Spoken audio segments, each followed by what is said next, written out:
That's where I got into it.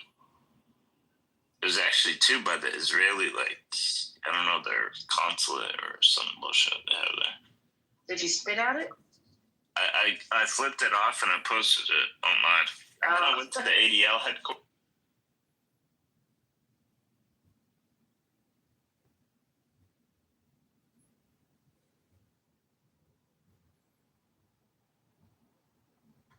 Yeah, let me just go ahead and do that. Hold on real quick. Let me go ahead and fund you. We got TUF. What you talking about?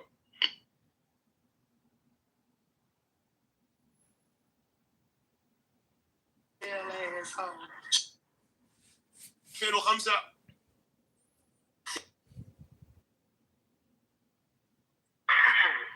نيخو ده شو جزء.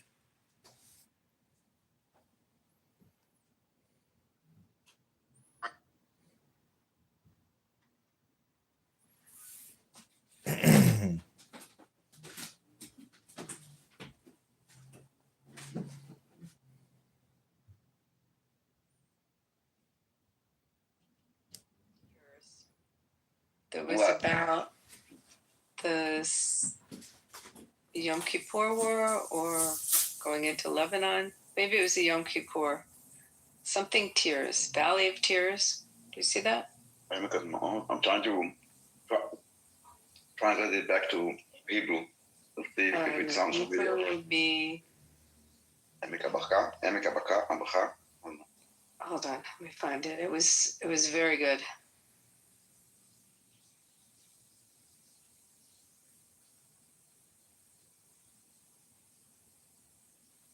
Who did it? Khan? You know, Khan? Here, it's in the Bekaa Valley. Yeah, Baka, Emeka Baka. This is what I said. Yeah. It's not tears. Baka is like crying if you would. In English, it's okay. So in English, it's Valley of Tears. Yeah, I get it. This is why I said I need to kind of translate it back and kind of be imaginative to kind of. And then I was like, Emeka Baka, Emeka Bechi. Maybe this is what she means. Emek of tears. Okay, got it. Did you? I'm trying to see who was in that. It's in Ramat HaGolan. תודה. תודה רבה.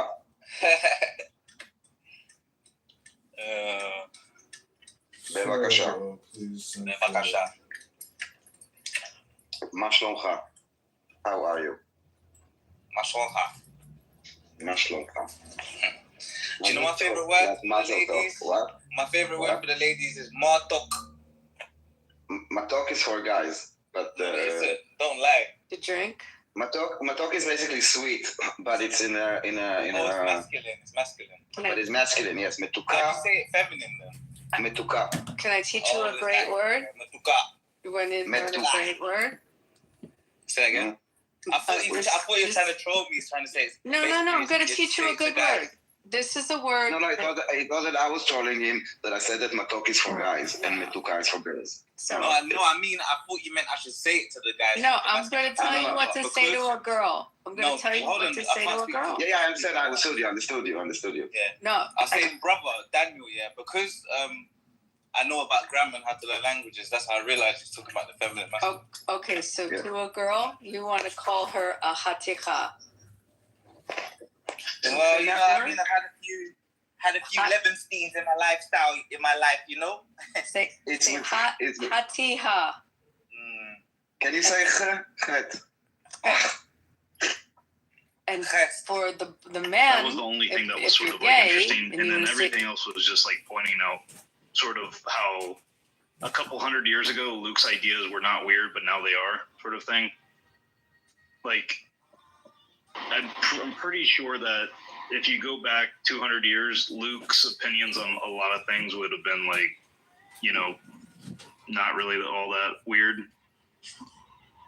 But Luke just pretty much pointing out a bunch of things that are kind of bizarre to have in 21st century. What you guys are saying, y'all saying how You say Donald Trump dumb? Well, I'm interested actually to see if you agree with Luke on some of these things.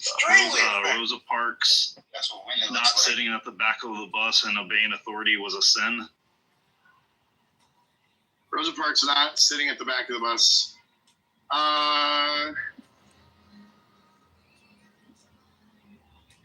Was it a sin? I guess I have a very different opinion on that. Than it was a sin. I think it was a sin for. I think it was a sin for very different reasons.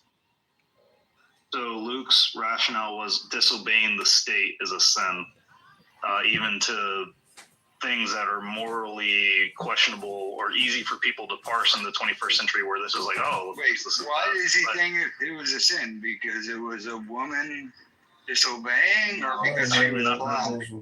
has nothing to do with that. Just the fact that you're disobeying the state's laws. Let me guess. Luke thinks that the Protestant movement was a sin too. Essentially, the second half of the article that he wrote is just a bunch of random examples that are not really consistent with how most people feel nowadays. Romans 13 is the widely used and cited chapter in obeying the government, but most people don't understand it. It describes a role of a just and good government, and we have to obey that. But when the government goes against God's commandments and laws, we're supposed to stick to the God's commandments and laws. So Andrew, if you read the article, and this is how I interpret it, all laws created are just because moral authority is from the church and the state is to implement those, and therefore somehow by That's a fallacy. I'm not saying hold on, don't debate me. I'm not having any of these opinions, but I think this was sort of the gist of it. I'm not debating you. I'm just dismantling the article on the fly. Okay, got it. But I also, I mean, if you want to look at it, I might be conveying it incorrectly. If you want to take a look, but it might not be worth your time. Hey, Tidwell, I'm getting ready for you. You're warming up on chess. You're good. Yes, sir. Well, we have a test tournament. Got me a 94.8% accuracy. How do you like that? That's pretty good, depending on how many moves you did. Was it more than 2 moves?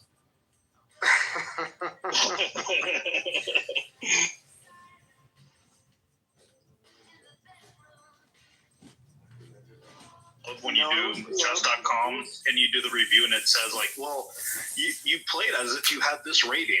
I love that stuff. No, I like to analyze them, even post. I had a 94.8 accuracy, and rating was at 2,000.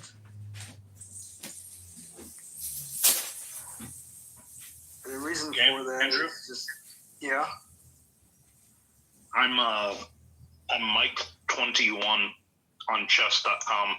MIKETWENTY1. If you want to send me a friend request, I'll play you. Wait, say again? What? Mike 20 spelled out with a 1 on the end. Got it.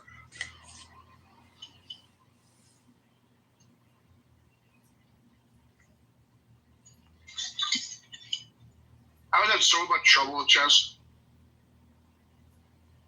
Me too. intellectually. You know what I've noticed? If I'm a little off on sleep, in fact, I use chess to determine how tired I am and my what is the state of my brain to do something. That's what I use it for mostly. I use it to see how bad I lose, and that determines whether I do this task or that task. Chess always seemed to me like a memorization game. Mental peakness.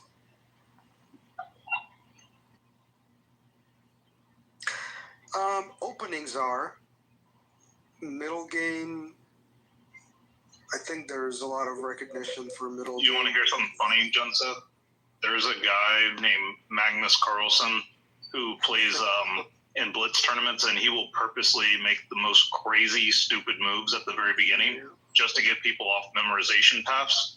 And that's like one of his strategies is he'll just do like some batshit crazy like 2-year-old moves, or he'll just like move his king out, just like move it, like just do weird shit, and then Bong Cloud, he'll do all sorts of weird shit that like no one does, and then everyone's just thrown off their game because like everyone memorizes the first like 6 or 7 moves of like every opening, and then it's like this just totally throws them off.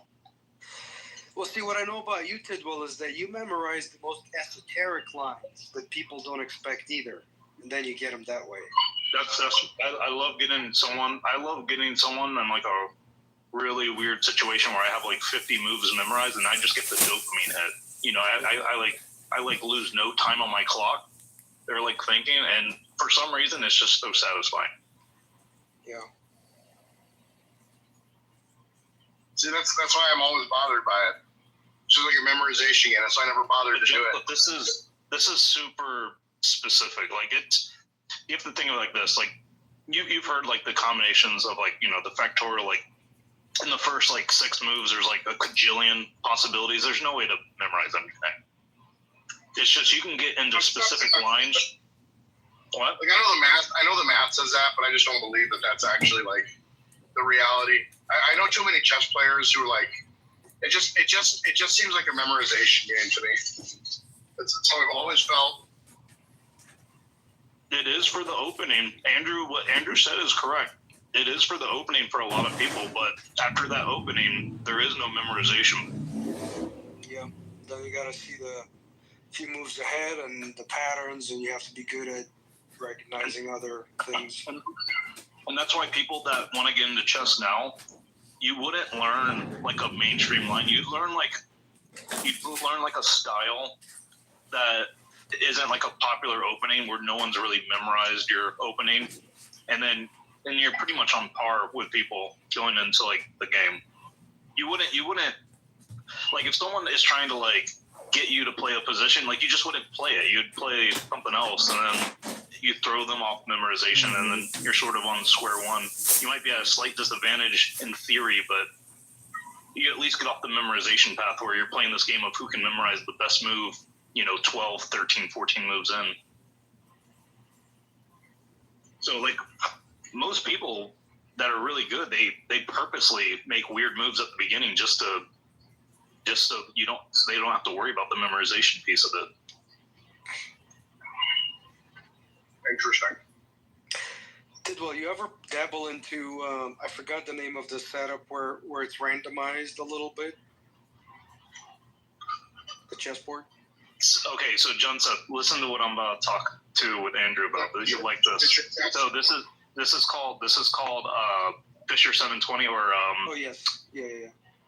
So check this out, Johnson. You start the game, and it gives a random setup. So all the pawns are still in the front, but all the back rank pieces, there's 720 combinations of valid setup, and it's a brand new game with no theory, no books, no nothing on the setup. And this has become a popular format just to pretty much address the concern that you just brought up, Joseph, which was, you're just gonna fucking beat me because you have 15 moves memorized. This pretty much gives 720 unique starting positions, and you don't know what the position is until the start of the game. Understood. Do you know why my concern is met with that specific setup? Do you know? Yeah, because these people are gonna fucking memorize, and you're gonna be at a huge disadvantage. No, it's because Bobby Fischer himself agreed that the game was just a memorization game. Oh yeah, no, 100% though. Like, yeah, Fischer was trying to address that. Yeah, no, you're totally right. But also, that only for the opening. Still, he was trying to get rid of the opening memorization, like piece of chess. Right, like chess is like classically broken up into 3 parts, and you can memorize some end-game positional stuff, and you can memorize some opening stuff. Is Fischer 720 actually gaining popularity? So it's interesting because there's tournaments and stuff. But the most popular formats now are going to be blitz and bullet games where you have very low time on the clock and you don't have time to like think for like minutes and minutes and minutes per move. Those seem to be like the more like popular things that are going on right now. And the 720 tournaments are interesting because the thing I'm thinking is like, well, how do you like how does the committee pick the position? And they pick a position at random with a random generator. But you know what's funny is like no one's allowed to know the position because if you do, you could study the position before the game, right? Each round of the game, you would know the position. So there's potential there where if you somehow sabotage the random generator or you knew what they were going to do, you could study the positions ahead of time. That's kind of like an interesting attack vector at these tournaments, which I don't know if that's been a problem. We should do this and generate it with blockchain. Hey, right. Like the entropy from the last block. Right. The last block's hash. Well, no. It has to be the next block. You can't start a game until the next block. Oh, that's funny. And then the next block happens, and then it tells you the position, and then you start the game. Yeah, exactly. Yeah, that'd be great. Yeah, it's like everyone's just waiting for the next block. It's like a 50-minute block. Everyone's just like intently just staring at each other, waiting. Yo, Tidwell, do you ever play the games on lichess.org? Chess? L-I? L-I-C, yeah. Yeah, Lichess. Yeah, that's another good one. But hey, Andrew, were you going to send me a friend request on chess.com? Oh, I'll do that a little bit later. Oh, okay. He's thinking about it, Michael. He doesn't like you, so. Yo, I didn't realize he didn't like me until just now. I just fucking found out about it. I'm about to leave this chat, bro. Don't be so sensitive. I'm leaving. Hey, Tidwell. Dave the other day asked how many hours of playing would it take for him to get as good as you. I want to know your answer on how many hours that would take. Probably a year of dedication, maybe like 8 months, 6 months, if you really. How many hours a day? How many hours? It'd be like a full-time job maybe for like 6 months. 8 hours a day, 6 months. What if he joins one of those like children's chess 40 clubs? hours. Maybe like 20 hours a week for 6 months. 20 hours a week for 6 months, you could get better than me. That's what it would take. 20 hours a week, 6 months. If you're coming from zero. So roughly 500 hours. 520 hours, yeah. Yeah, 520 hours of diligent, like trying to get better, not just like fucking around. Fucking around, it'd be like 10,000 plus hours. You'd have to like use those 500 hours That's what I to tried to tell him. actually be getting good. Like, and it's really hard to like want to play chess and like push yourself. It's easy to like play chess and fuck around, which is pretty much what I do. Well, that's why So I've if you're been going on VChess and doing like the Beck's moves just over and over to try to work on that. I feel like that is better than just playing a game. I don't. Yeah, I mean they're both good. I mean playing a game and doing those puzzles are gonna help, but it's really just like so the thing where it would be like 1,000 hours is if you study in-game positions, which I don't have memorized, and or I don't have like I don't know like the techniques that are like that could like just dominate. Like for instance, if you have like a bishop and a knight and a king versus a king, like knowing how to mate in the fastest pattern or even how to mate is like very complicated. It's like one of the most complicated mates that you can do if you just have a bishop and a knight versus just a king by himself. That's like a very complicated mate, and a lot of people can't do it. It's really easy to mate if you're good looking. Yeah, that's true. I've learned from John. Yeah, it's easy to wait. Mate, white or black? John said. Which one?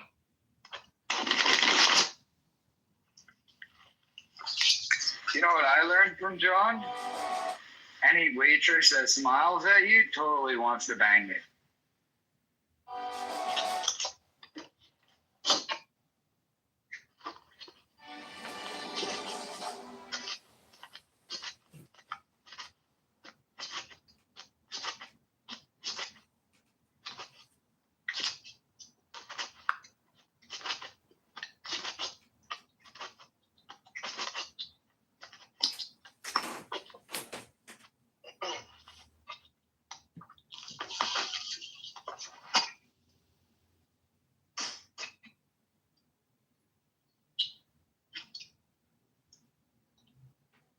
Wonderful. Maybe connection. Start.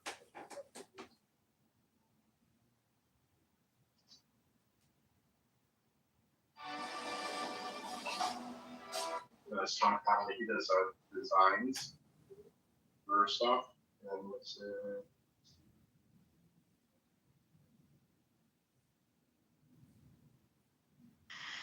John Seth, you're hot mic and anyway. Thank you. Yeah. I really want to get better as well.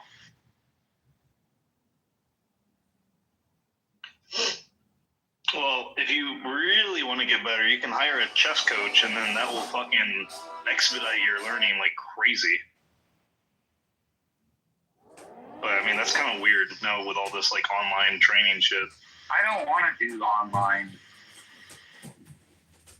Well, then there's probably a chess club in your town that you can go to. I mean, they'll probably meet like weekly or bi-weekly. They'll have like little hangouts and shit. All right, I just Googled or ChatGPT'd. If you do 450 hours, you're likely to get to at least 1,400. If you do 600 to 900 hours, you're likely to get to 1,600. 1,000 to 1,600 hours is 1,800. 3,000 hours, 2,000. 4,000 hours, 2,100. 7,000 hours, 2,200. 9,000 hours, 2,300.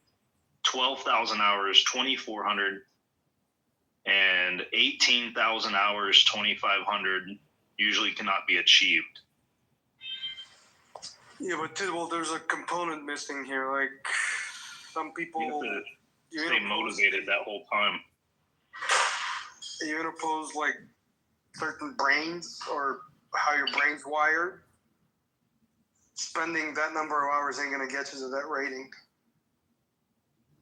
With enough motivational energy, my theory is you can rewire your brain just to do about anything within, I mean, there's limitations obviously, but I don't know if, I think the biggest thing is if you don't necessarily have the brain for it, then it just becomes harder, but you can still do it. It just isn't going to be easy to stay motivated for fucking 10,000 hours, because staying motivated to constantly be getting better is a different sort of thing than just playing for 10,000 hours. You know what I mean?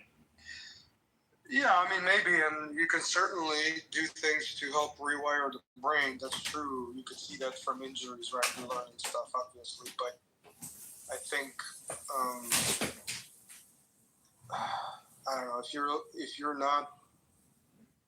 if you lack strategy or like multiple orders thinking capacity or capability, there's no way you're going to spend 700 or 800 and hit that rating. And maybe even if you double it, I seriously doubt that. It depends on if you're making progress. Like if you're putting in hours and you're not making progress, then you kind of are understanding your logarithmic curve off of like your potential.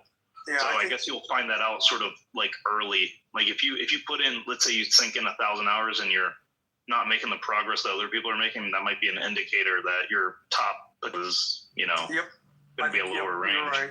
Exactly. But I think everyone tops out somewhere, and then it's marginal. Right. Afterwards. But what's kind of weird is there hasn't been a woman that has risen to the ranks of the top tier chess players in the world. And you would have thought that there would have been at least a few anomalies where there's been a few women that have gotten all the way to the top, like in terms of like rankings and FIDE rankings and stuff.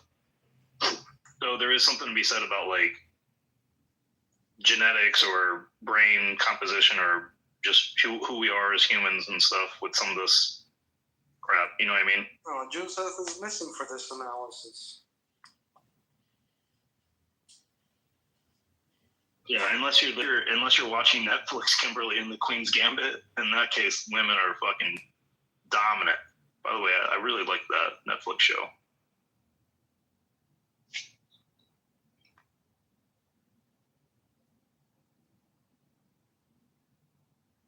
How many times have you watched it? Once. How many? Just once. Have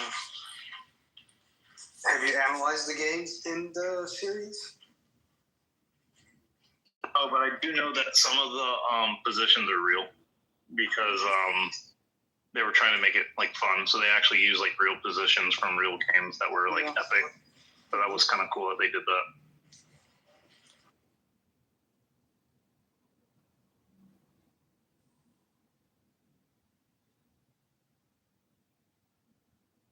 Now ChatGPT will tell me why a woman's never been ranked in the top like 100 or top 50 or whatever. I want to see.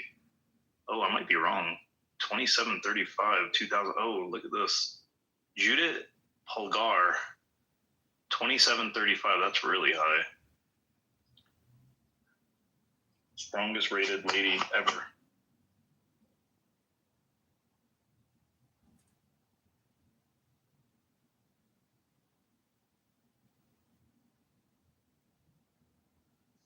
So Judith Polgar, there's a message in the chat that says no woman has ever been in the top 10. According to this, she was number 8 at one point at her peak. So I was wrong. A woman has been in the top 10. Judith Polgar.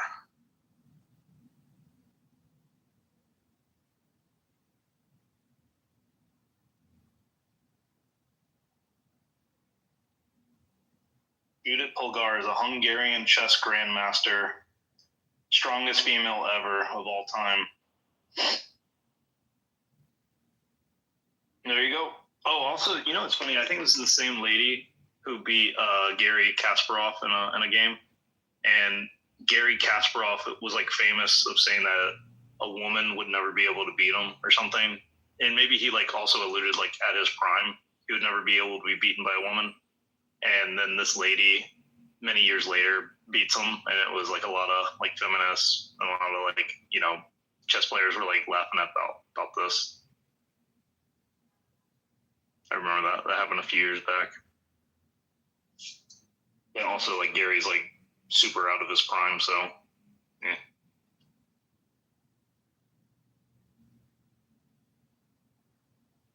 Who's that guy that plays people on YouTube that has the black mask on? You know what I'm talking about? Shinobi or Adam Back, depending on. I mean, he beat Gary. Is he good enough to beat Gary Kasparov right now? I don't know who you're talking about, dude. I don't know this black mask.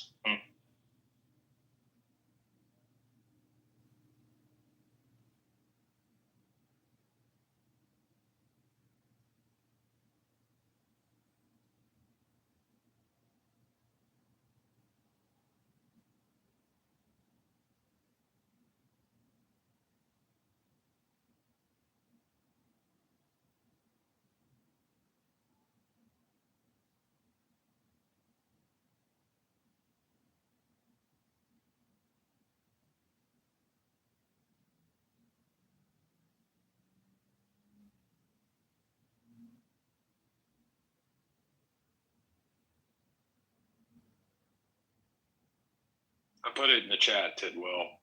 Ray Enigma. Right now, there is a woman, looks like a Chinese lady, who is ranked 143rd in the world. And she's currently the highest rated lady, apparently. Hua Yofan. So 143rd is where the current lady is.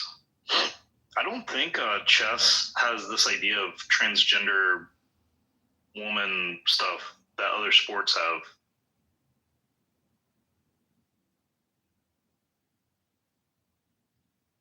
By the way, which I think is kind of also interesting. I don't think there's ever been like a controversy or a drama over women's chess like there had been with other sports. At least it never hit my radar. Did you hear me that I put the clip in the chat, Tidwell? Okay, let me see. I can't even. Okay, I guess I can copy.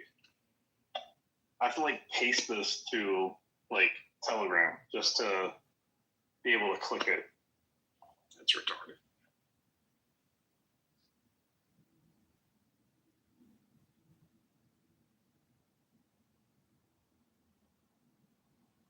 Bro, what the fuck is this, dude? This doesn't even look. This looks like an AI video, dude. This doesn't even look real. No, it is. That's a real guy. You can watch the full video on YouTube. Well, I don't know what the fuck I'm watching. What the That's fuck is Gary Kasparov. No, I know that, but what the fuck is this incognito guy? This doesn't even look like a real thing. That's how I was pointing it out.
He still plays at an amazing level. But Ray Enigma is a Spanish chess player, and no one knows who he is.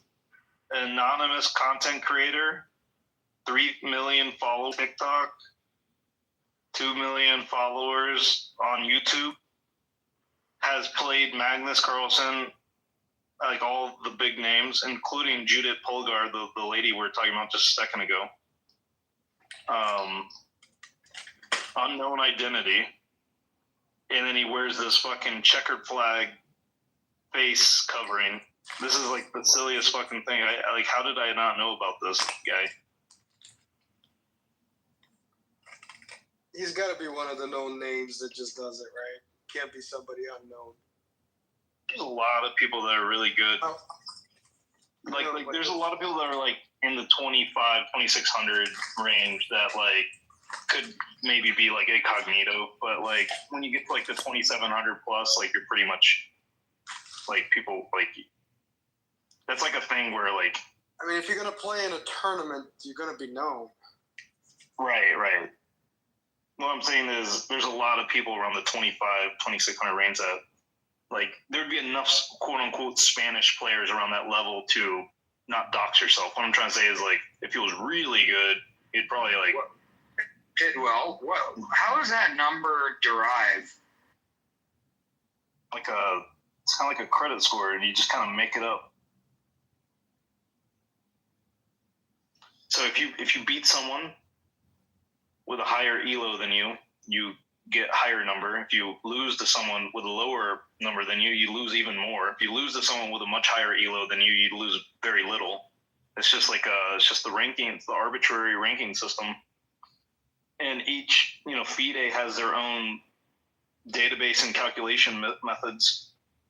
It also, if you haven't played chess in a very long time, you go back into more of a provisional state where every game you play has a multiplier sort of idea to get you closer to maybe what you would actually be at.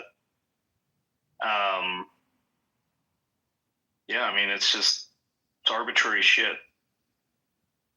It's just a way of like knowing where you're at compared to other people in terms of your overall strength of your playability.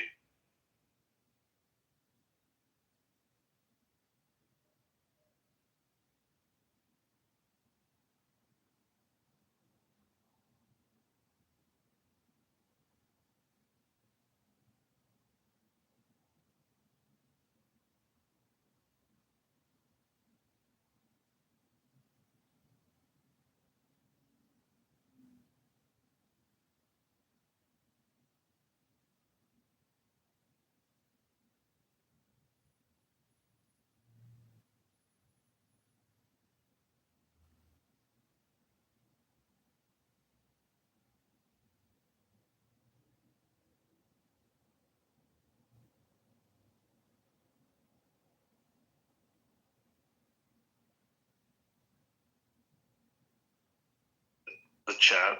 I don't know if this is supposed to be a joke or not, but it made me look up the highest rated Nigerian player.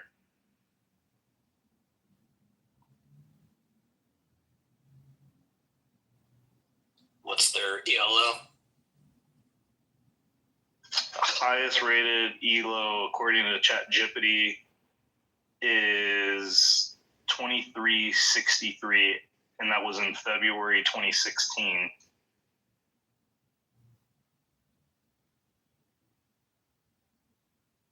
But I wonder, that was 2016, so I wonder what that was 9 years ago. The current highest rated player is at 2331. Nigerian Adabalaram Akatoyi.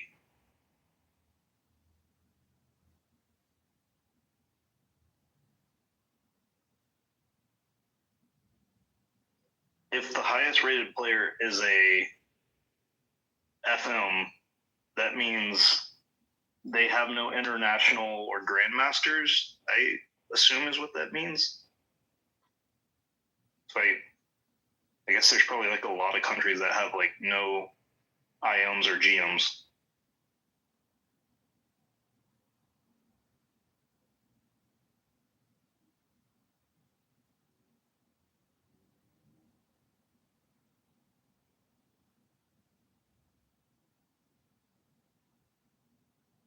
How do you become a grandmaster?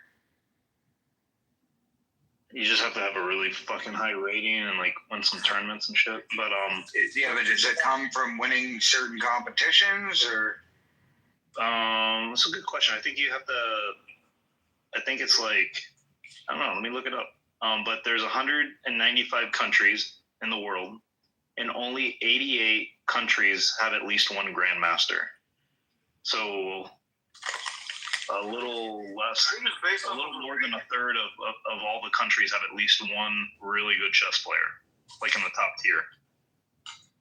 I think you gotta hit a certain rating. But first, to become a grandmaster, you gotta become a master. You gotta climb up that ladder. You also have to reach a rating of at least 2,500, according to FIDE ratings. Earn 3 GM. You have to win 3. You have to perform well in at least 3 tournaments. So in your tournament play, you have to have a performance rating of 2,600 plus, and at least 9 games in the tournament. And so you have to have at least 3 tournaments where you've performed at a 2,600 plus rating. You have to actually have a rating of 2,500 or more. And once you're a GM permanently. You never lose that title. You're like it's like tenure. Like once a GM, always a GM, even if you like suck or have like a brain injury.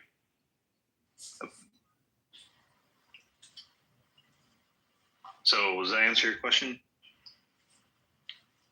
How many? That's we that got question. influence, right? Dave asked that question. He's not even here. How many thousand GMs are there? I think it's 3 to 5, right?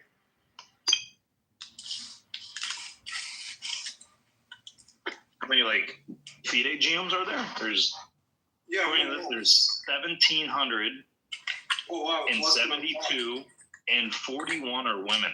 So out of 1,772, 41 of those are women. There's also 41 women who are GMs. So there's a total 1,813 total GMs currently.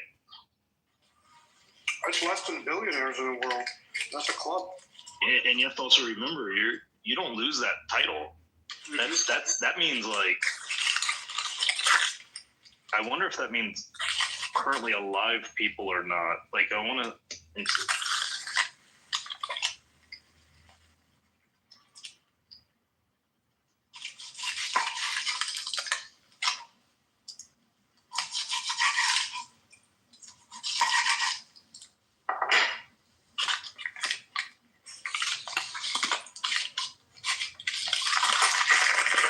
Andrew, first of all, Andrew, it sounds like you're eating a bag of chips.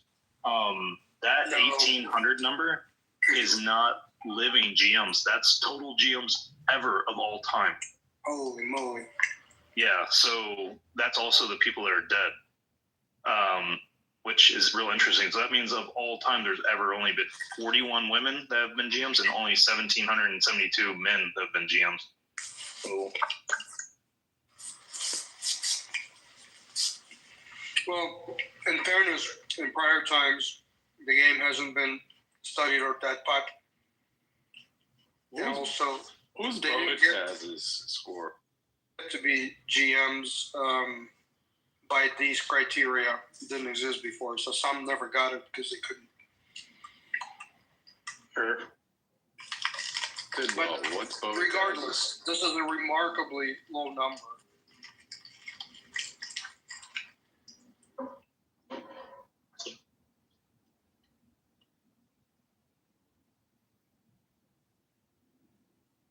So some sources say that there's up to 2,113 GMs of all time.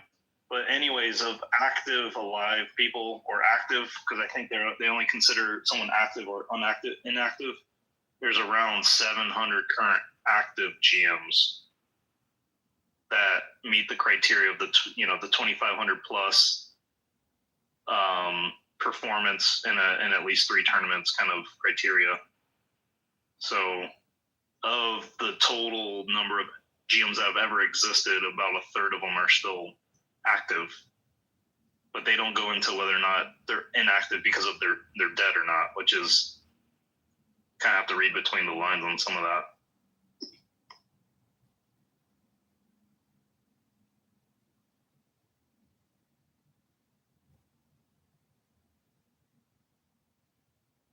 Going back to what you're saying, Andrew, I mean, there's probably a damn good chance that only about 10% or less of us, even if we wanted to put in all the hours, would even be able to reach, those really high levels. You know what I mean? Yeah. What I remember from high school days is if you were there at 2,000 level, you were a unicorn. I never met. You're still a unicorn at 2,000 at pretty much any normal chess event. Yeah. I just never remember seeing people study all 4 years and advance to that level. And that this is a young brain, can absorb, learn, and everything, right? I just don't remember people migrating into 2000s in high school.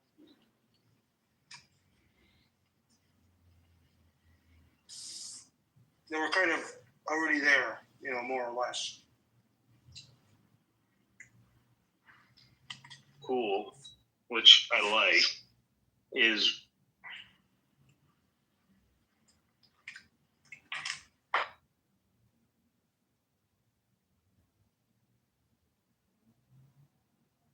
so one thing I kind of like is for a grandmaster, a GM, women and men have to compete by the same rule base for GM.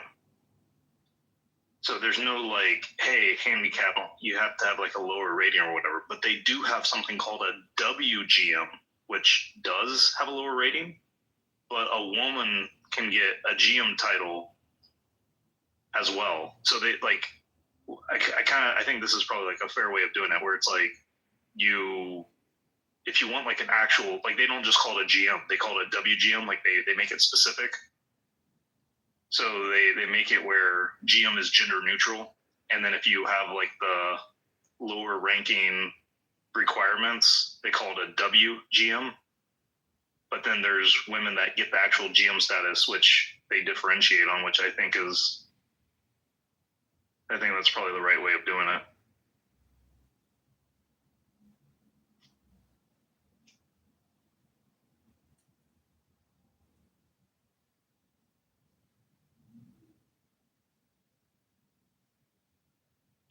Yeah, Andrew, you could probably get it. 2,092. Andrew, you could probably get a WGM of 2,300 if you put in enough work. But you would fail to meet one criteria to get a GM. I love your enthusiasm, ability, but I don't look good in a dress or a skirt. I mean, that's like right. Yeah, that might be the one criteria you miss. That's probably like the only blocker for you, right? To get into 2300 GM. Mm-hmm.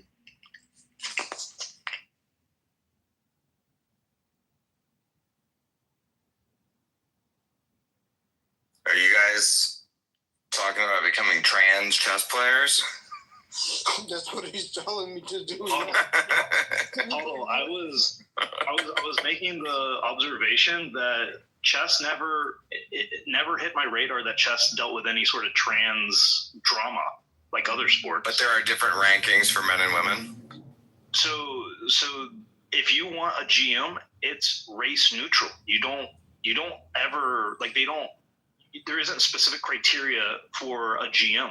And I think that really helps because there's also women that have reached the GM status. There's not many. Mm-hmm. There's some, right?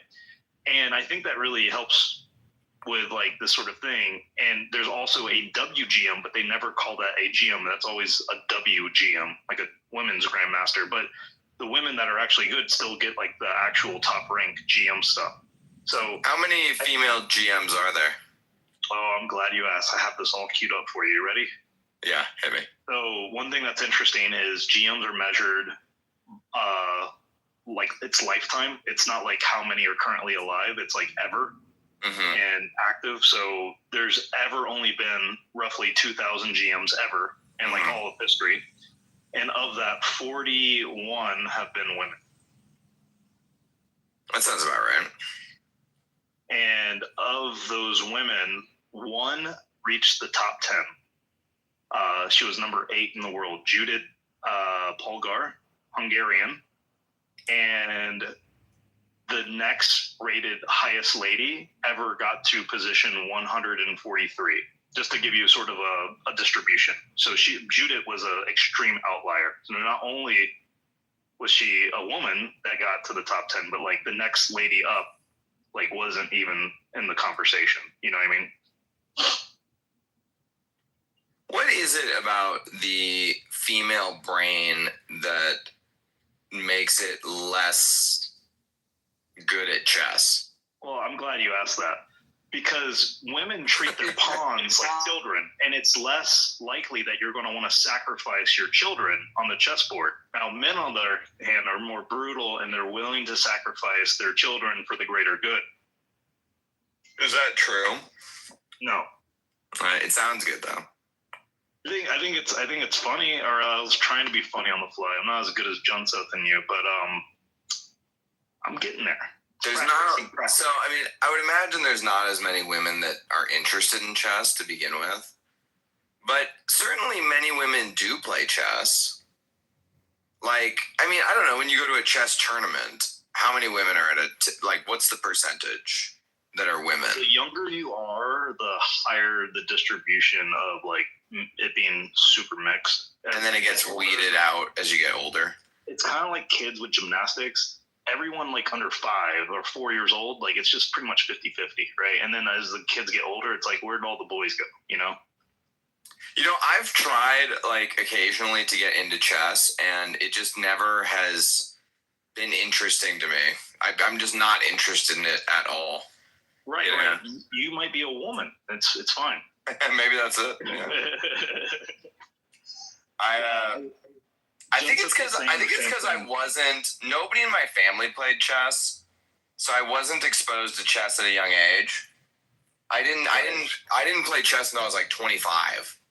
Right. And my 2-year-old is playing chess with me right now. Right. Obviously, he doesn't know what he's doing, but he's like moving the pieces around and like trying to play chess, like just learning the patterns of the pieces. Right. Yeah. Like I was playing chess at 3 years old.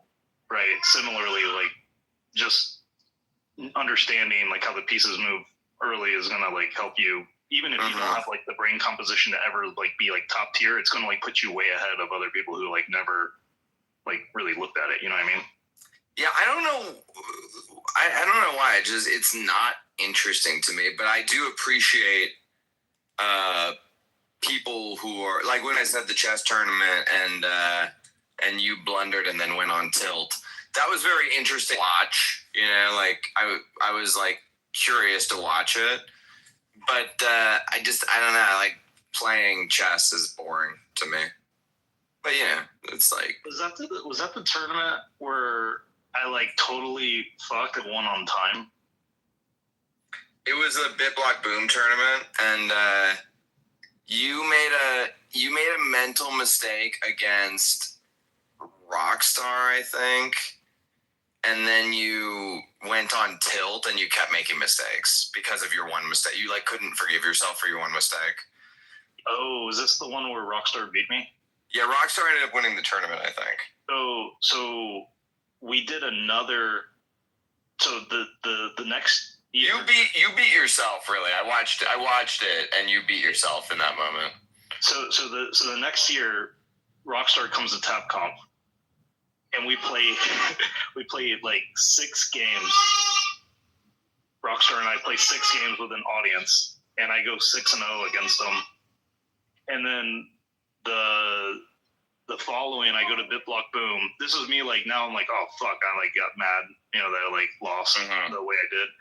Go on to win 2 Bit Block Boom chess tournaments, and then I'm retired.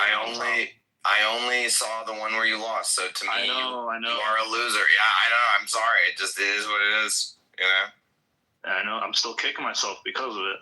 No, you really were. Yeah, you made like that mistake, and then you just like couldn't recover. And I could just tell that you had the yips. Like you just like were in your head, and that happens. But like it didn't help that. I think when I made that mistake, the position was sort of simple, and there wasn't really enough entropy. I felt like maybe to recover because I still kind of remember that game. Very traumatic for me, by the way.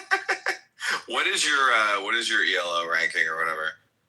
It's pretty low. On chess.com, it is pretty low. Do we lose Michael, or is it me? I mean, I'm still here.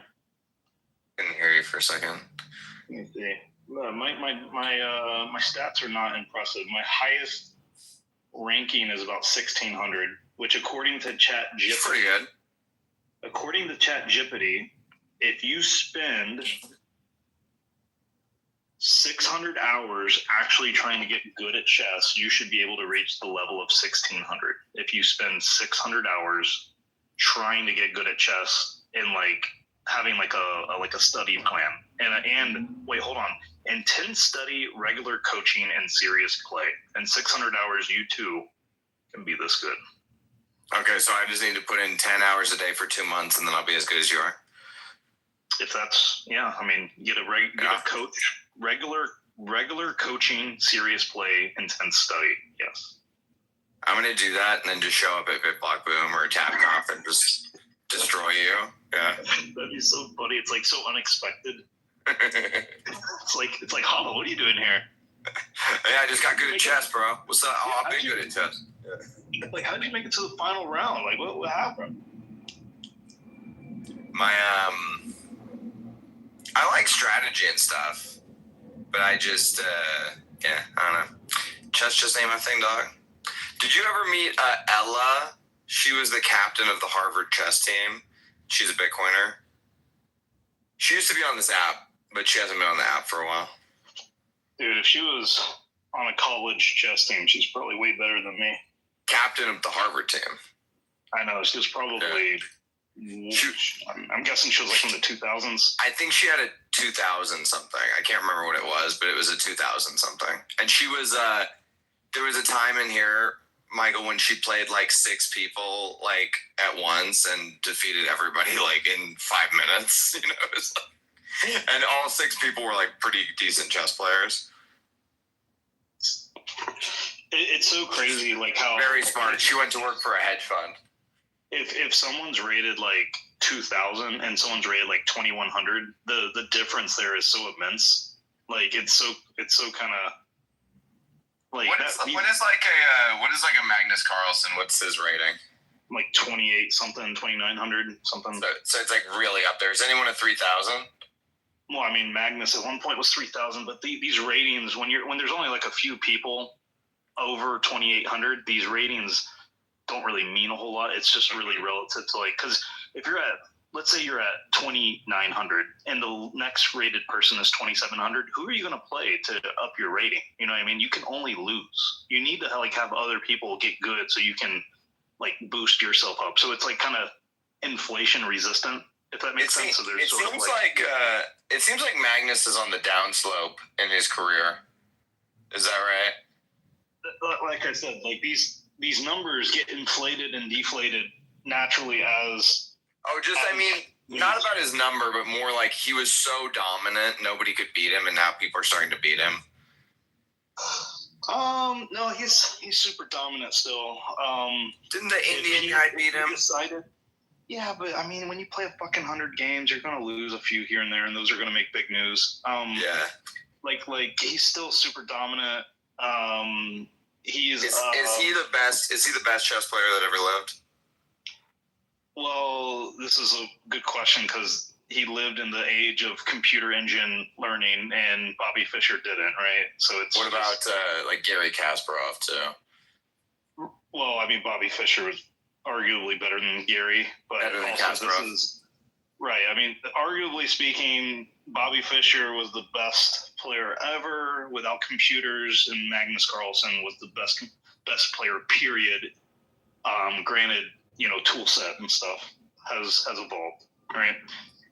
Like if you were able to have an engine immediately tell you what the best move is, and then you can understand why, that's a different thing than not actually knowing and then assuming things and then realizing 10 years later, oh, this was bad, versus an engine telling you that in like 1 second, Yeah, totally. Bobby Fischer kind of went crazy too at some point, didn't he? He kind of became, I think he started running Bitcoin knots.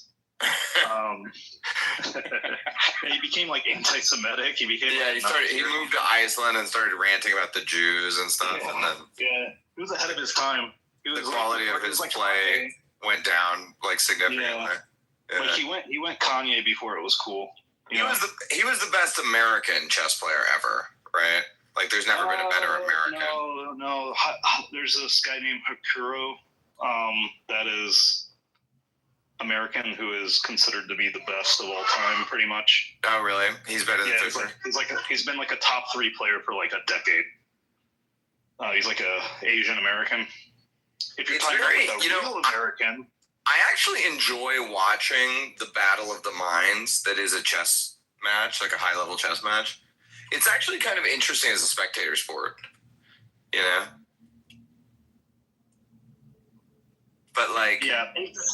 It's as fun as watching paint dry. I think it's interesting if there's good commentary over top of it, where the announcers are explaining what's happening, then it's very interesting, Because I don't know chess, so like I need to explain to me like, oh, he went with the English opening and that was a mistake, whatever. I need all that shit. I can't believe he would have done a pawn sacrifice here. I don't know any Chester.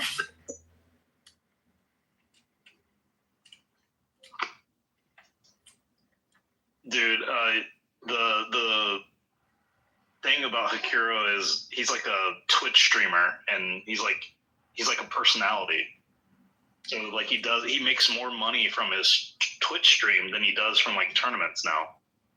Like that's how big, like, that's like the meta right now. If you're a chess player, you become an entertainment chess player, Kind of like the video game guys, similar kind of thing.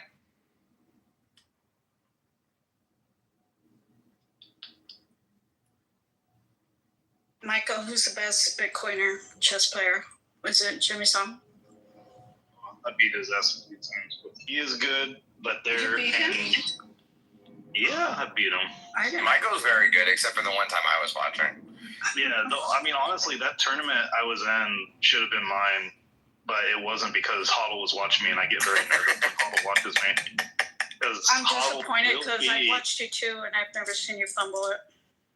Hodl will be a lead investor in whatever company I end up starting. That's right. So I get very nervous when he's around me. But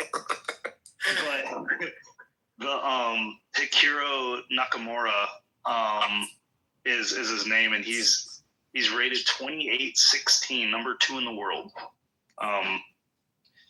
Personality, he's like the most entertainment-based personality. Wait, what? I feel like someone asked me a question. Oh, Jimmy Song. Oh, the best chess player is a guy named Martin that I know of. He's a FM or IM international master. He was rated about 24 something. He decided to get into Bitcoin because it's like a chess player that can't like 2,600 plus actually doesn't have a real career in chess, unfortunately, or fortunately, I don't know. So he became a Bitcoin core developer, learned C++, and apparently being really good at chess translates to being able to code in C++ and be a Bitcoin dev. So that's what he does, and his name is Martin. And do you know Muzz? Yeah, is Muzz good? No, well, yeah, I mean, it's Muzz. I like Muzz.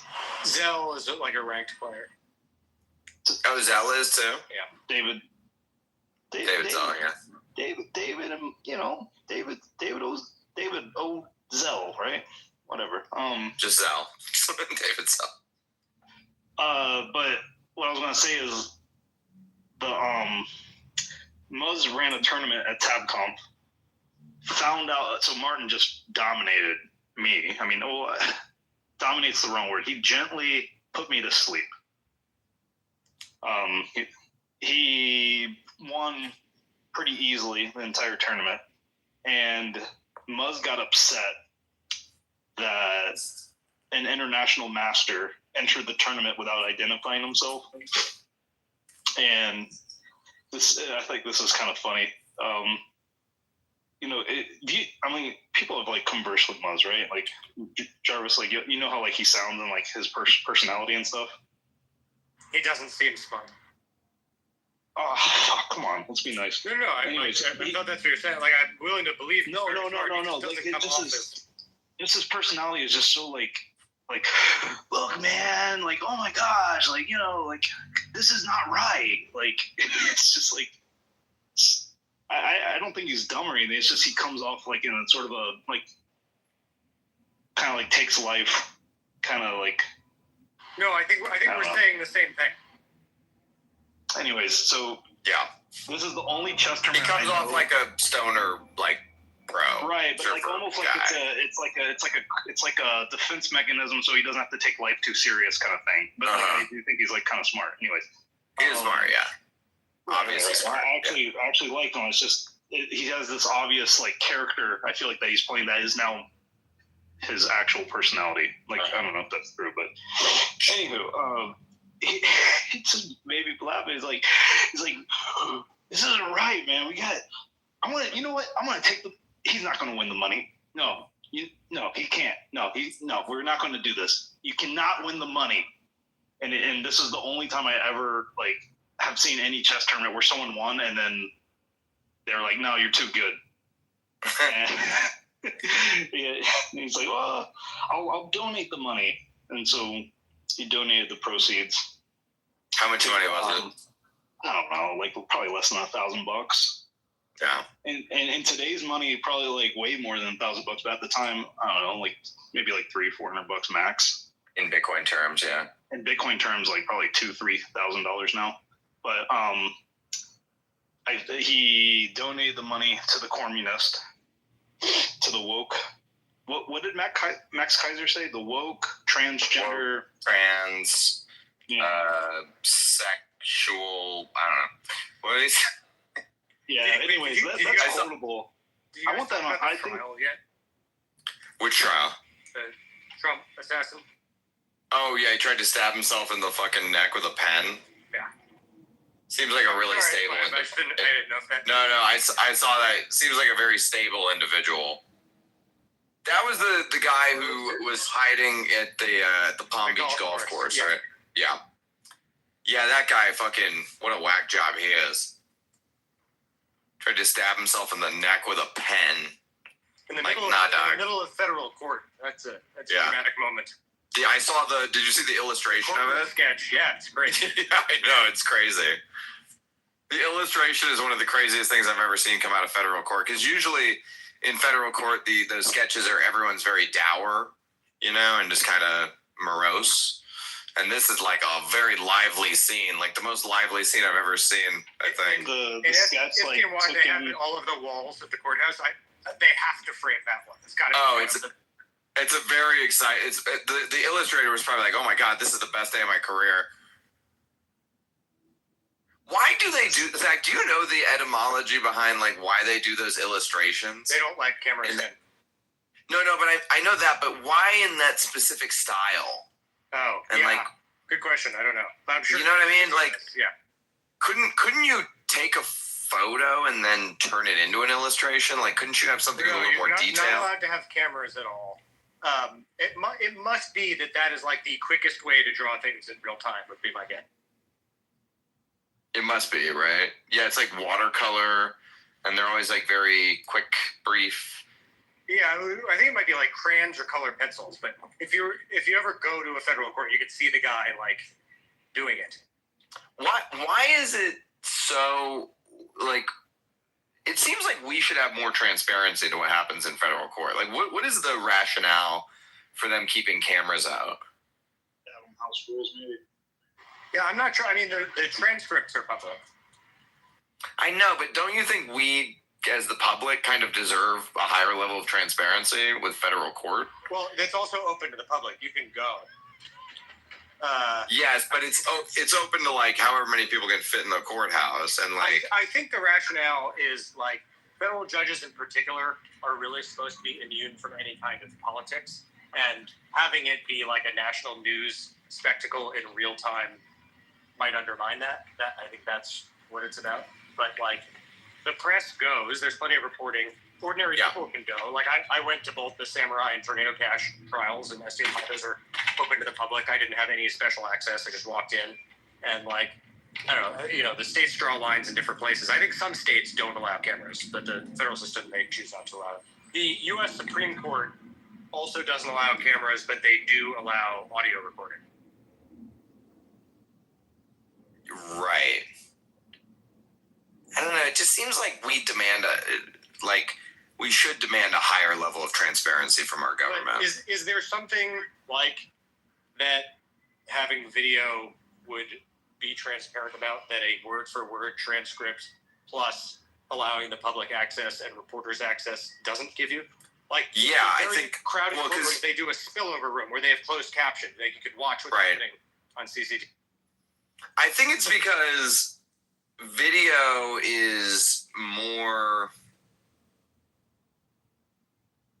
Video is like you're there, you know? So it's like it gives more access to more people to watch the trial in real time. And since we're all subjects of the federal government, I kind of feel like we should all have access to know what these trials are like. Also, actually, in I think lots of, I don't know about trials, and lots of like federal hearings, you can dial in and listen in real time. Interesting. Question for you: Why do some trials get televised and some don't?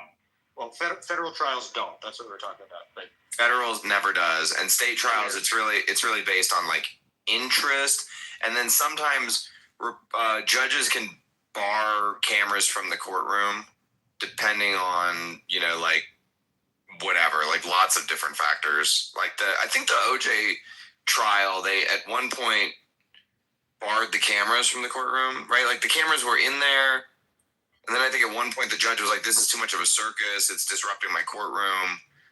Get the cameras out." Yeah, if it gets in the way of a fair trial, the judge can always say. Right. So what you're trying to tell me is Judge Judy was not taking federal cases. Got it. Judge Judy is an arbitrator, which is, I think, like this is my end goal, is to be the Judge Judy of Bitcoin.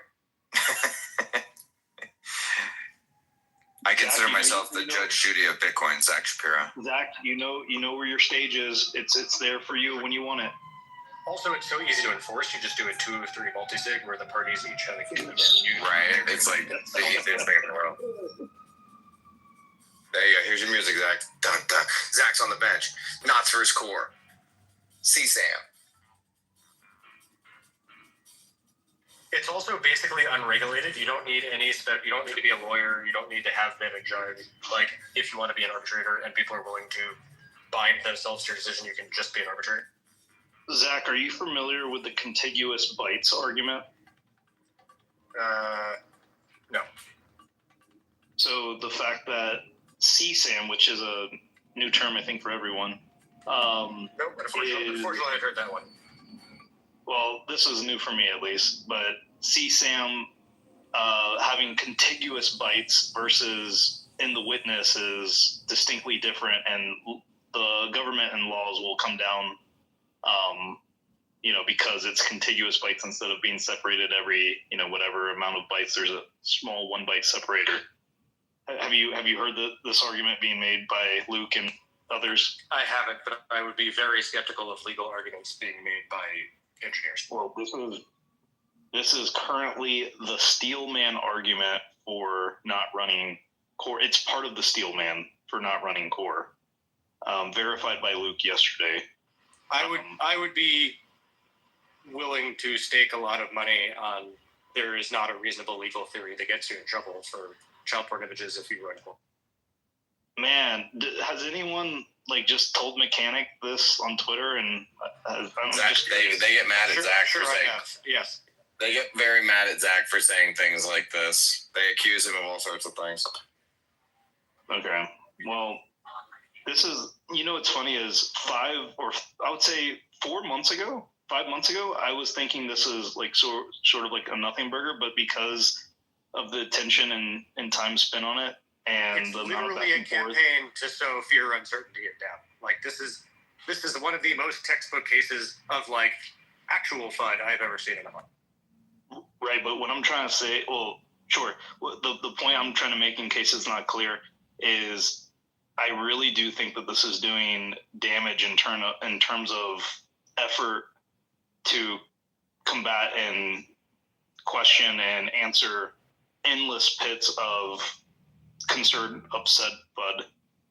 I personally know people that are spending a tremendous amount of time either stressed out about this or answering endless questionnaires from people. Yeah, it's a huge waste of time.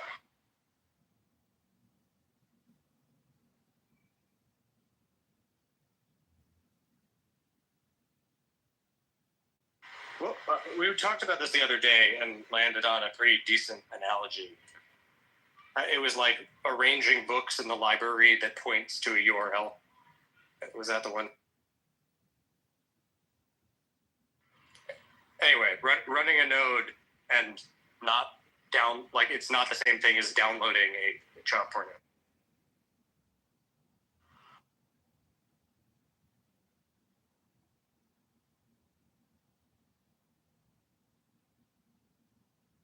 It's very weird because the people that are, saying there's going to be a state attack seem to be engaged in a state attack. Right. This seems kind of like a state attack. And although let's say there even was some risk of that. The people are going all the way to, if you're a random employee of a company that does ordinals, you are responsible for everyone else downloading. It's so ridiculous. And it's very autistic. Yeah.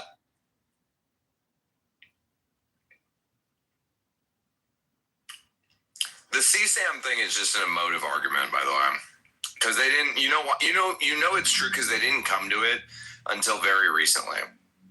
They've been on this same warpath for months. Anytime. I had the same opinion, Huddle. I had the same opinion. I called Luke out on it. And this is how the conversation started. And he said, no, you're wrong. And then he linked to me how this was part of the original discussion, which missed my radar because it wasn't brought up. So I was very surprised that I only found out about this yesterday, that it was part of the original core concern that Luke had. And that was not very clear to me until yesterday. So I will say he is being consistent on this, but it wasn't brought to everyone's attention until Mechanic screamed CSAM and child, pornography or whatever. Think about the rest of it, right? So this is less true in Bitcoin, but let's say, like, in an account-based model like Ethereum, if you were to send someone an NFT that has embedded code in it from which you could reverse engineer, like, a child porn image, like, does that, like, if someone just sends you that NFT, you're a criminal, even though you have no control over it? Does that seem like the way the criminal law works? The answer to that is obvious. It's whatever Mechanic tells me to think, because that's how people are thinking right now. Because Mechanic is a First Amendment lawyer? Exactly. Like, I really wish, like... So I assume, Zach, at one point you've engaged on this publicly on Twitter, or no? Have you sort of avoided it? I engaged when I saw someone... I forget the guy's name. I think it's the guy who runs Bitcoin University, was saying this that is all the people with Bitcoin University. That guy. He was calling for all the people who work at Taproot Wizards to be thrown in prison, and I was like, this is actually an attack on Bitcoin. Yeah, it's actually insane. I can't understand the motivation behind saying something like that. It seems very odd. But I don't think any of these people are. I don't think any of these people are actual state actors. I think they're all just autists. Oh no, I don't think. Oh, by the way, we had the conversation I think a couple of weeks ago about. You asked me if I thought Nick Fuentes was like controlled by or funded by Qatar, and I said no. And I still think no as to Nick Fuentes. I am increasingly suspicious though about Tucker Carlson. I don't know if you saw his new like 9/11 truther stuff, but like. He's like trying to exonerate Saudi and all these and make it the first version. He's like blaming the CIA. Clearly, this is going to end up being an anti-Israel thing at the end. But like, he really does seem like he's doing exactly what it's widely known he got $15 million from a Qatari. Okay, who does I didn't even know that, but yeah, who does Tucker? Whose interest? I mean, other than maybe the Qataris or whatever, but like. Whose interest does Tucker serve? That's the question I keep asking when I think about Tucker, because I see him run these playbooks like on people where, he'll go out and discredit somebody in a very high level way. And maybe he's doing it on his own accord for his own purposes, but maybe it's on someone else's behalf. And I can't figure it out. But a lot of it seems to line up with what foreign adversaries, like there was a while where like he was just kind of echoing exactly the same stuff that Putin was saying, right? And just kind of being broadly anti-America. And like now it seems like it might just be that he is accepting foreign money, and it's not one, it's multiple of these groups. I haven't been listening to him. I never really listened to his show or anything, but I've seen clips and whatever. He's just like a person on my screen. But I really kind of don't take him seriously anymore. Because I think he works for somebody, but I can't figure out who. Well, apparently Qatar gave him $15 million. That, it could just... Is that enough to buy him, though? He's very rich. It's enough to maybe buy a weird 9/11 truther documentary and to focus more on Israel. Yeah. Well, by the way, the question I asked you about Fuentes was not about Fuentes having direct involvement with the Qataris, but the question was more specific as to, do you think that Fuentes hitting all of our social media screens is because of the Qataris? No, I think it's because of the anti-woke Twitter algorithm. He is blown up on my Twitter feed. The algo all the time is pushing his videos. He's the new Andrew Tate. He's taken over the algo. It was like starting 6 weeks ago. Yeah. Before Charlie Kirk died. Oh, for sure. Yeah. No, yeah. I think it's like the rage bait, edgy edgelord algorithm on X. I'm seeing it on Instagram too. Happy. Heavy on Instagram. Not on YouTube, though. YouTube still seems to have... Well, YouTube's about to unban everyone who's gotten banned for political speech, so Fuentes may be back. Are they? Well, YouTube came out today apologizing for banning people with different political opinions and that they would reinstate it.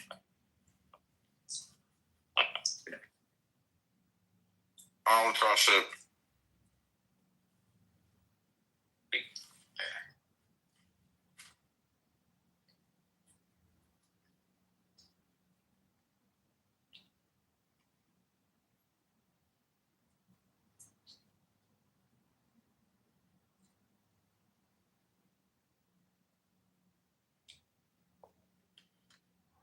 Fuentes has been, he took advantage of the Kirk thing when it happened, but after the fact, his audience seems to be turning on him because he's being intellectually honest and not blaming Israel, because it's very clear that, or there's no evidence to suggest Israel had any involvement, but his entire audience is like, they think Israel is responsible for everything, and so that's like losing him some followers at the moment. It's the same thing as, like, in a different way, the Dennis border thing. Like, people, like, it's really, like, it's disappointing to see this again. Again, people don't want truth. They want what they want to hear. Yes. No matter what political side they're on. Sure. Or even non-political things, like the Dennis border. Yeah. Everybody wants their biases confirmed. That's the main product that social media sells, whether it's showing you people who agree with you in an echo bubble or showing you people who, like, are the enemy that you expected to see and bring you into rage bait. Like, the main product of social media is the type of dopamine that comes from having your biases confirmed. You know, it actually wasn't an accident either. It was designed that way. Not for malicious purposes, but because that's what people assumed would be a better model. So, like, well, they train the algorithm for DAUs and MAUs because that's how Wall Street values, or at least did value these companies. But even before then, the broad theory about the new way we were going to engage with media was going to be specific algos and feeds tuned for our interest and likes, which makes sense because it's like, you know, when you used to read the newspaper, there was a lot of stuff in the newspaper that you didn't give a fuck about, and that's why people would just read certain sections of the newspaper. They wouldn't read the whole newspaper. And you were seen to be a very informed person if you read the whole newspaper cover to cover. But, so they were like trying to like atomize it basically. But the atomization created a tribal quality that has been unmaking society. I don't know, not an easy problem to come back from.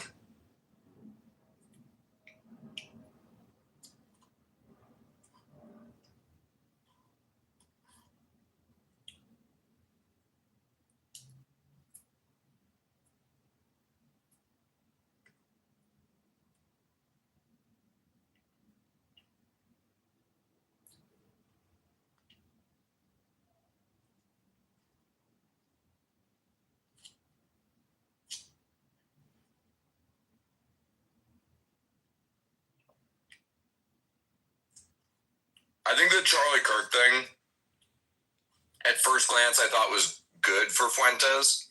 Now I think it's actually bad for Fuentes.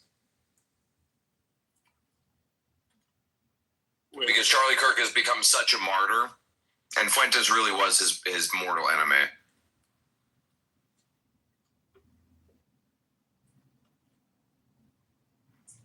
Well, that's good news, I guess. Like, yeah. If people really... I do think that, like, if we're being really honest about Charlie Kirk, a lot of what he was doing was a troll, and he did say things that he knew would offend people, whatever. Of course, you're allowed to do that, and on balance, his views are mainstream Republican. But, like, if the outcome is we're just going to, like, focus on the good stuff that Charlie Kirk did, of which there was a lot, and whitewash it, and like the messages people should live by, the idealized version of Charlie Kirk. That's a great out. I think it is too, and I'm pleasantly surprised by it. You know, I mean, that was the thing I thought was very stupid about the left-wing response to like the memorial service that happened the other day, because they were like, "Oh, look at that! It's all sanctimonious, and it's Christian nationalism, and it's this and that." And it's like, this is so preferable to the alternative. You know, this could have been the moment the right decided we're going to kill everybody. Like, it could have been that moment. And thank God it's not. I think Eric and Kirk getting up there. It felt that way a little bit in the beginning. Well, that's the difference between the right and left, is that, you know, the right can at any point decide they're going to kill everybody and then actually do it. The left cannot do it. Like, so it's very nice to see the side of America that has all the guns praying quietly and, you know, trying to come to grips with what happened rather than taking to the streets. Because the minute that side takes to the streets, it's the end of the country. But it could have gone a different way. Thank God it didn't.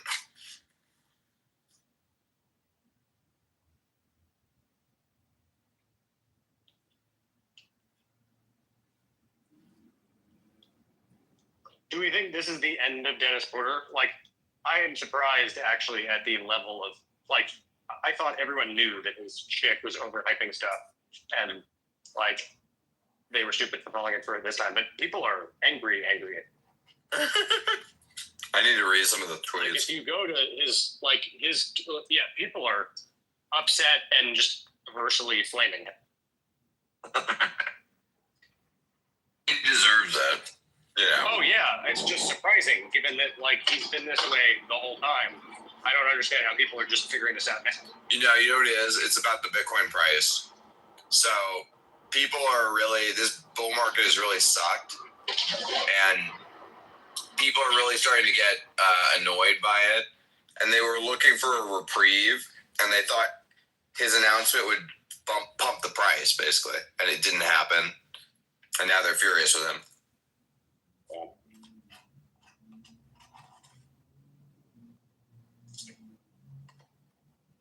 Maybe it sticks. Maybe the arc of history does bend towards justice. Unfortunately, I doubt this. I mean, he's got what, 250,000 followers. I mean, maybe he'll lose 20,000 of them or something from this, but I think he's still going to be around. Yeah, but if it becomes like embarrassing to associate with him, that's a step in the right direction. It's always been, but what happens with accounts like this on Twitter, people like Dennis, is they don't lose their followers, but they just become irrelevant. Like they just there's no engagement anymore. You know, it happened time and time again. Like eat Rizzo. People just stop giving a fuck, you know, and that's what'll happen to Dennis. Well, Pete just straight up like outsourced his thing to make some money, and that, I assume he'll take it back over at some point, but it's certainly going to have devalued over that period. But I assume he did, you know, make a decent chunk of change without having to do anything, right? Someone else is. What's Pete doing? He just like it's basically Dennis Porter, but it's actual news, right? It's just like breaking all caps, but it's like news that actually did just come out. I think Pete's doing that. Is he not doing that? He's not the one behind the keyboard? I don't think so. There was a big like uproar because he had some job posting for like, you know, $10,000 a year for, you know, an hour a week of support to do it. He's doing the Bitcoin Treasuries thing with NBK, isn't he? Remember, sir? Yeah.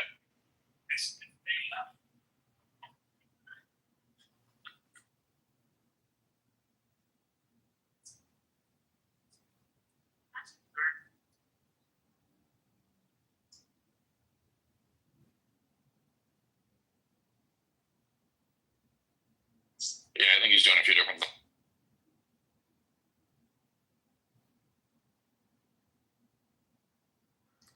Yeah. But yeah, I've seen this happen. People get famous or infamous or whatever for something, and then everybody just gets bored with it. That's how, with a whimper.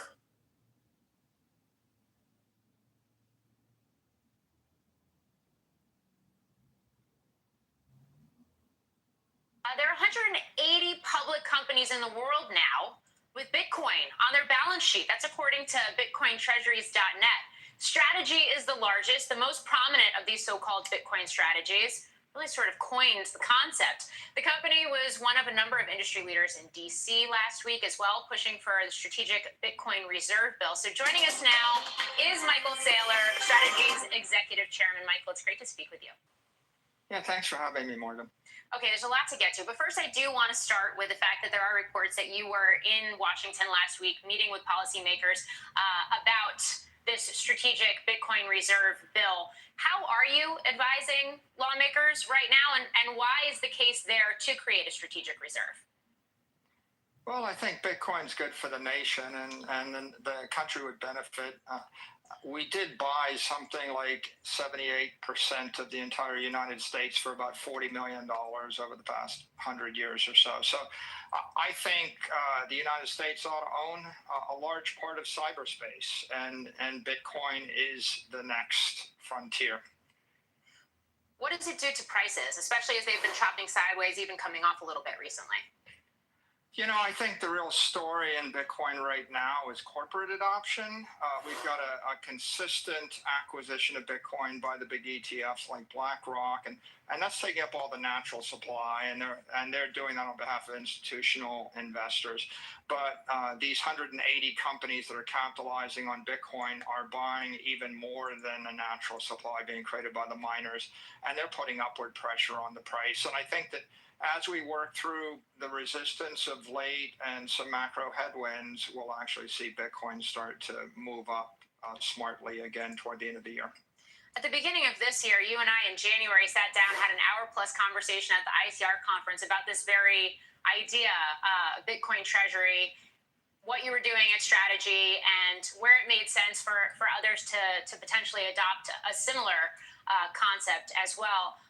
What are the types of companies that you're seeing lean into this, and at what point do you think it starts to accelerate if it does?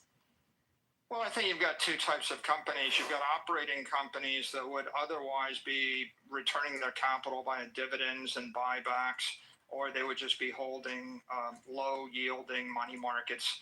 And they're choosing Bitcoin as a treasury reserve asset, so that actually improves their capital structure. It strengthens those companies. There's a lot of those.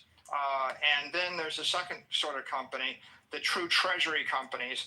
They're capitalizing on Bitcoin. Bitcoin is digital gold. The world ran on gold-backed credit for 300 years. The world's going to run on digital gold-backed credit for the next 300 years. So treasury companies, in essence, are holding digital capital and creating digital credit instruments on top of that digital capital. And there's, of course, a huge demand for equity and credit instruments in traditional capital markets. And Bitcoin is emerging as the ideal form of digital capital to back those instruments. Yeah, and I want to dig into that a little deeper here, Michael. But first, I mean, gold's having a huge run right now, too. It's at $3,800 an ounce. It's basically trading at record after record this year. But Bitcoin hasn't sort of moved lockstep. So how to think about that analogy in this environment? JP Morgan said gold is money, everything else is credit. This morning I said Bitcoin is money, everything else is credit. The success of gold is indicative of the demand of mainstream investors to have a bearer instrument that's a long-term store of value, that's not a currency derivative and doesn't have counterparty risk to a corporation. Gold fits that bill. Bitcoin fits that bill even better, and it's sort of got the digital upside. You know, you can't teleport gold, and you can't program gold to vibrate at 1 million times a second on a computer. So Bitcoin is the technology version of gold. It's digital gold. It's going to be, in my opinion, 10x bigger than gold, but they're the same idea. How do you compare that to Ethereum, which investors seem to be very hot on, and we're starting to see Ether treasuries built out, holding companies built out as well, like BitMine. And then you've got stablecoins as well, which seem to be surging. Just a few minutes ago, headlines that Tether are seeking between $15 billion and $20 billion in exchange for roughly 3% stake through a private placement, for example. You know, Bitcoin has emerged as digital gold. There's consensus. What do you want to do with gold? You want to issue credit. You issue credit against the underlying capital asset. It's going to be the primary monetary crypto. Ethereum, Solana, the other tokens, they're emerging as sources of digital finance. Their use case is networks to circulate and tokenize stable coins, tokenize currencies, tokenize securities, tokenize real-world assets, and implement DeFi. And so the future of those networks is going to be determined by technology, by regulation, by competition, and of course by the execution of those management teams. How should investors think about navigating an investment in strategy specifically, which I know you've described as a levered bet on Bitcoin, versus the other BTC-backed fixed income instruments that you've launched in recent months? Yeah. The credit instruments we're offering, like Stretch, are meant to compete with short-term money market funds or other sorts of fixed income instruments. So if you're a fixed income investor and you believe in Bitcoin and you're interested in something that has higher yield or perhaps longer duration, then you would look at one of our credit instruments. If, on the other hand, if you're a Bitcoin maximalist and you actually want more Bitcoin, then our equity is actually got credit amplification in it. So the equity is amplified Bitcoin. So people that want more volatility, more upside than Bitcoin will go for the equity. People that are interested in having the volatility and the risk stripped away will look at the credit. Okay. How do you ensure you're not over your skis with any of these instruments if Bitcoin plunges again? Well, we've got about $70 to $75 billion of Bitcoin. We've only got about $6 billion of these preferred credit instruments outstanding, so it's not even 10%. And of course, the preferreds never come due, and so they're not really leverage. I could say that we've got a PhD in leverage at strategy. We lived through the crypto winter. So we've constructed a balance sheet that could handle any conceivable drawdown and continue to perform. So how do you respond to some of the critics out there? Jim Chanos a couple days ago saying that your tactics to boost returns are quote unquote financial gibberish. As I would say, for 300 years, the entire Western world ran on gold-backed bonds. What we're doing is distilling yield, duration, and we're offering those in digital credit instruments. We're stripping away the volatility. We're stripping away the risk. And there's a huge number of people in the world that want some sort of digital credit instrument. The ones we're offering are higher yielding. They may be more liquid. And they may be longer duration than all the comparable credit instruments out there. The only way to create them is using digital capital, and Bitcoin is digital capital. I think the short sellers don't understand the use case of digital credit built on digital capital because they've never seen it before in the history of the capital markets. Well, we appreciate you coming on to talk about it. Michael Saylor of Strategy, great to have you. Thank you.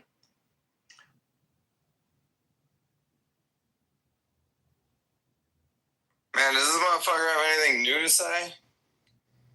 Same boring shit I've heard a million times. Just asking him the same shit. What do you want? It's the same shit. He never has anything new.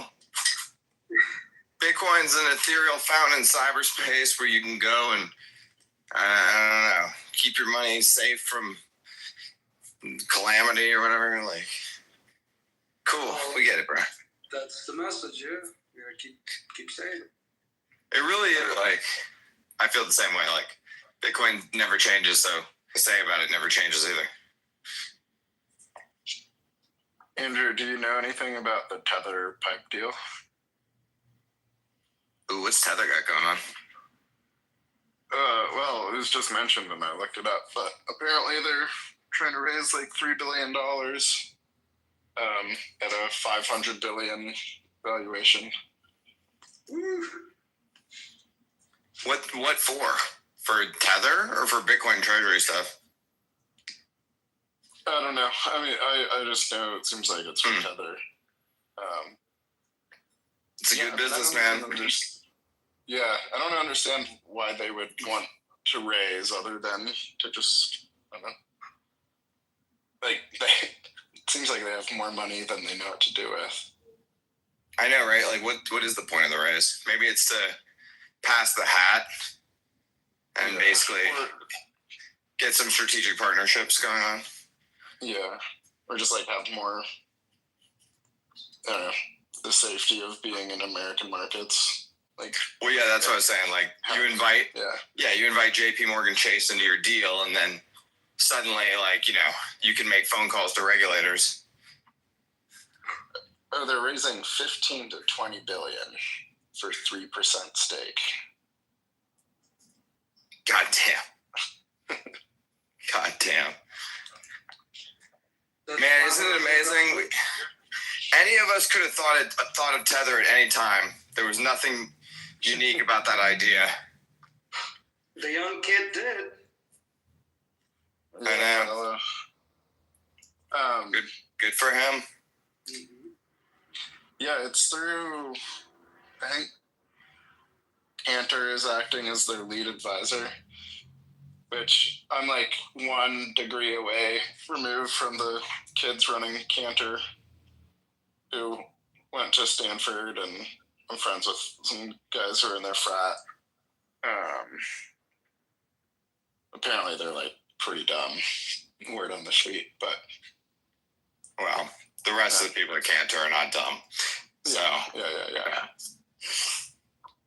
I'm sure your frat bros are, though. Yeah. The Letniks. The Letniks of the world are not dumb. That's what losers say to make themselves feel better. Oh yeah, they're dumb. They're dumb. They're only raising $500 billion valuation. It's Andrew's right. That is like a thing. I haven't met him, but yeah, I don't know. In some circles, yes. In some circles, it's like, I don't know. Like, I don't know. At Stanford, there's like kind of smart kids and then kids who got in for other reasons, whether it be like parents or sports or it's affirmative action or whatever. Yeah, it's the same in every school. Yeah. And I don't know. I haven't met the Letniks. Maybe they're actually really smart. Howard Lutnick seems pretty intelligent. You have to be smart enough. Okay, you don't have to be the smartest. Remember that. Yeah. Beyond that, you got to put in the work, and then your network, your connection. Andrew's right. It's just about being smart enough, and then having like grit, determination, social charm, balls, courage, risk tolerance. Yeah. Politics sometimes on your side. The intangible, if you asked me, like, you could have your son be 150 IQ, or you could have him be 115 IQ with all these intangibles, I would obviously take all the intangibles. Yeah. Every time. Yeah, good point. Now, if you're 150 IQ and you have all the intangibles, then you run the world, you know?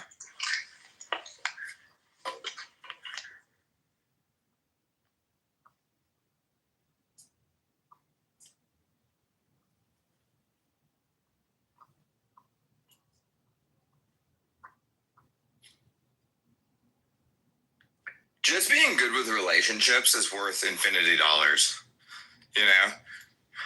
Which is like, it's the simplest shit in the world.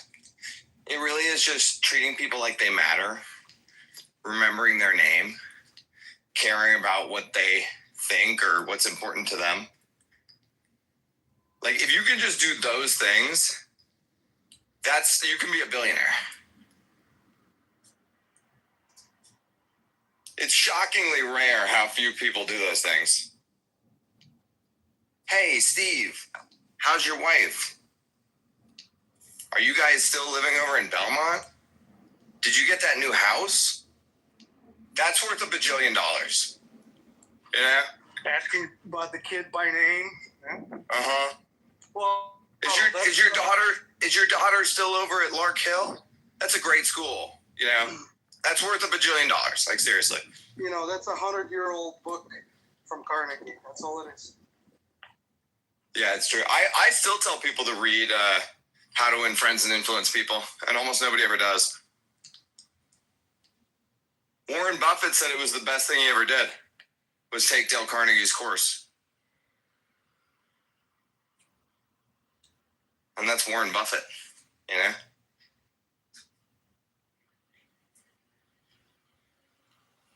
I think that's one of the things that has happened, like, too, with our, like, in elite society, is that, like, we've lost actually a lot of this, you know, like, cotillion-esque, like, pomp and circumstance, like, finishing school, like, sort of, like, just manners, you know? We've lost, like, the basics of civility. And, man, if you just focused on the basics of civility, you would just, like, print money.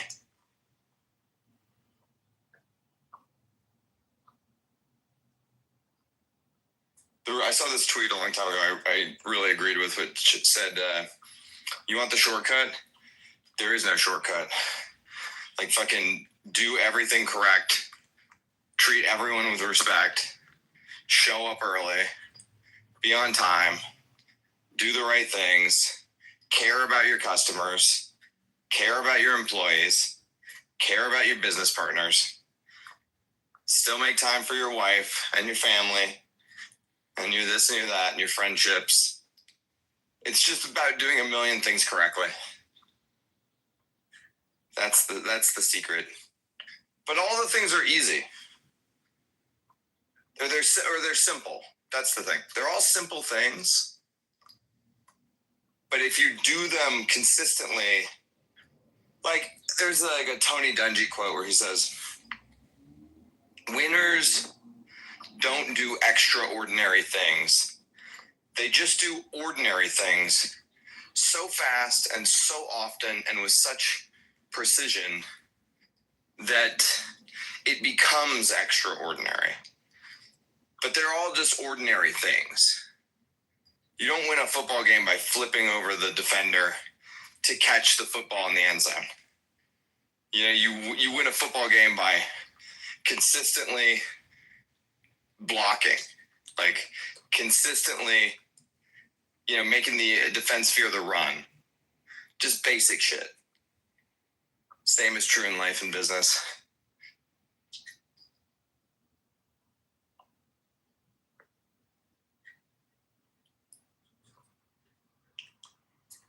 But, you know, common sense isn't common.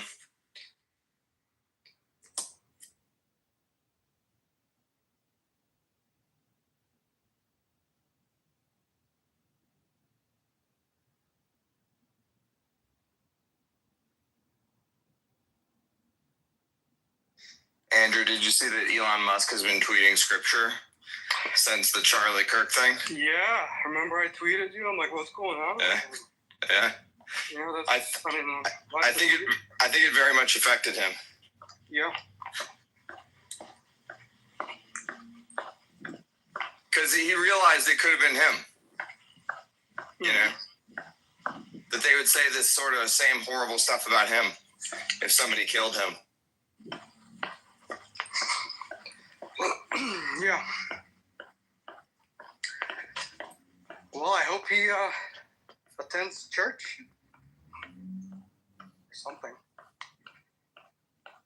It would be interesting if he does.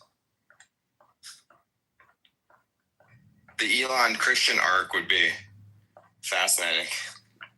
Ooh, I have an idea. I'm gonna text the Minister and tell him, ping Rogan. Here's what Elon's been tweeting. Ping Rogan, tell him to call him, invite him to church. Does the pastor know Rogan? Is Rogan the one who's been going? Yeah, he attends this. Yeah, totally. All right, I need those tweets. Getting Elon to come to church would be amazing. Yeah.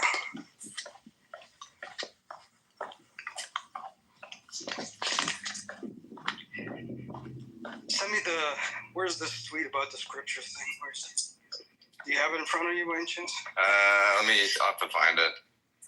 Oh, hold on, I gotta call somebody back. Man, he tweets so much, I can't find it.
Just saw our boy Jimmy's doing a space with Gary Cardone.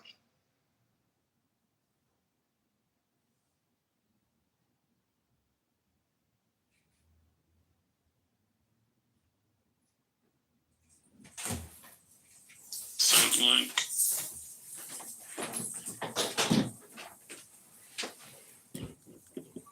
It's pretty much over now. That's what I left.